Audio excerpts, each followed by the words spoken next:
Time for sleep, the nail is near, but the good children needn't fear. Close the left eye, then the right.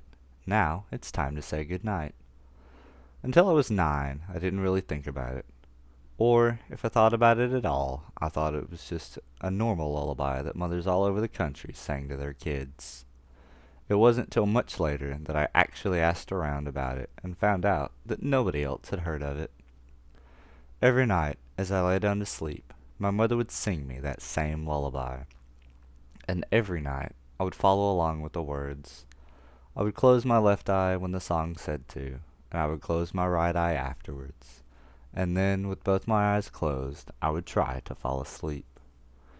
It wasn't till I was 9 that I decided to close my eyes the other way around. I don't think I really expected anything to happen.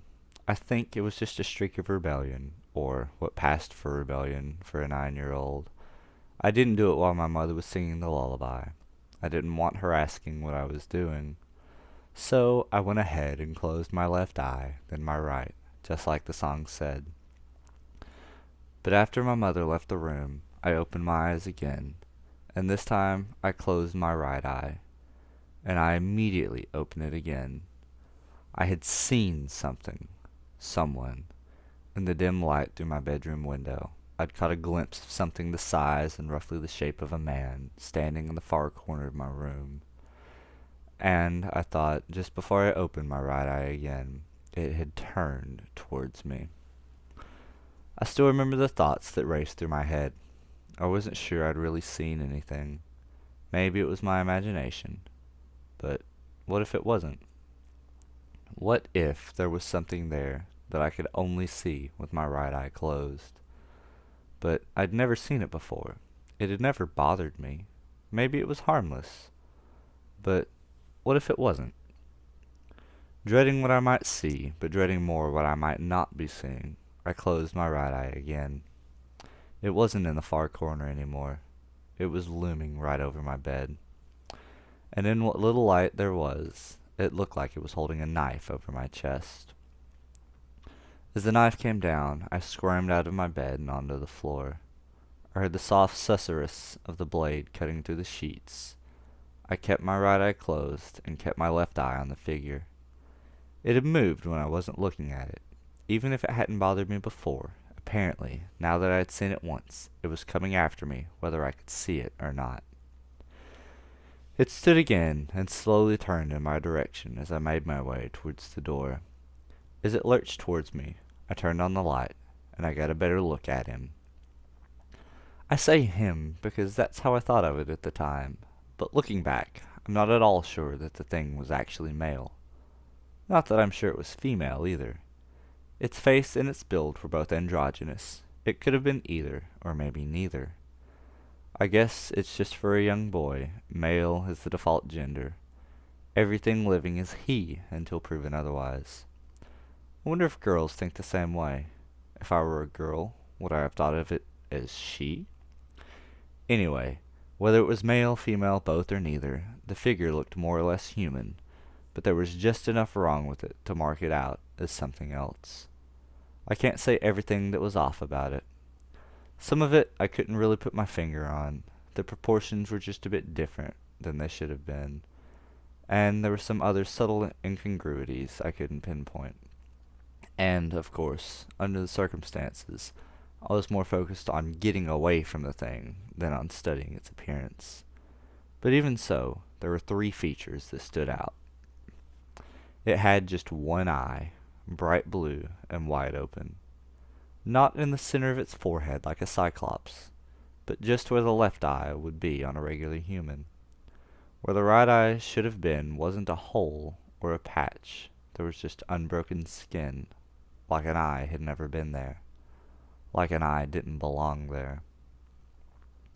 That wasn't even the weirdest thing. I think the weirdest thing was its mouth. It was smiling, its lips wide open, but there was no opening between those lips, and there weren't actual teeth either. What was there looked just like a flat plate of bone or ceramic, with the outlines of teeth painted onto it. That was the weirdest thing. but not the most frightening. What scared me most was its claw, singular. What I had thought was a knife in the dim light from the window wasn't a knife after all. Most of its fingers were more or less normal, maybe a little bony, the fingernails maybe a little longer than they should have been, but nothing inhuman.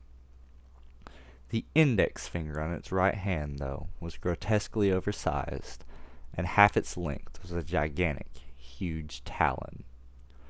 For a second, I was too terrified to move. I just stood there petrified as the thing stalked silently towards me, holding its talon out, ready to plunge it into me.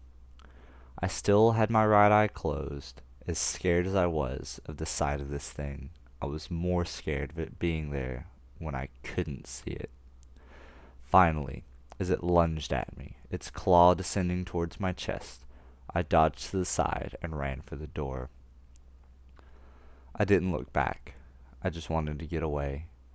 I ran down the hall to my parents' room, opened the door without knocking, and threw myself onto their bed. "I saw him," I sobbed. "I saw the nail." My mother had been asleep, I think, but she'd been woken when I wrapped my arms around her. "The nail," she said sleepily. "The nail, from the song. I closed my right eye first, and I saw the nail." I'd opened both my eyes in my flight, but now I closed my right eye again and looked at the door. There was nothing there. I looked all around the room, but the figure was gone. "Honey, it's just a song," my mother told me. "It's just a song." But there was something in her voice that struck me as unconvincing, and I wasn't sure I believed her. I still don't. Anyways, as much as she tried to assure me that I had nothing to worry about, she didn't object to me sleeping in their room from then until we moved out of that house, which we did only a few months later. In the time since then, I've thought of plenty of questions about what I saw that night. If the nail was real, if that's what I saw, and my mother knew about it, why had we stayed in that house for so long? Why hadn't we moved before I saw it? For that matter, why hadn't I seen it before? Of course I followed the instructions of the lullaby when I went to bed. But could it really be that I'd never closed my right eye at any other time?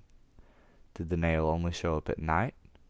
Or could it be that I was so habituated by the lullaby to closing my left eye first that I always unconsciously did that, and I'd really never closed just my right eye before?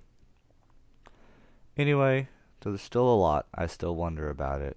Nobody else seems to have heard that lullaby, so I guess the nail, if that's even what I saw, probably must have been confined to that house.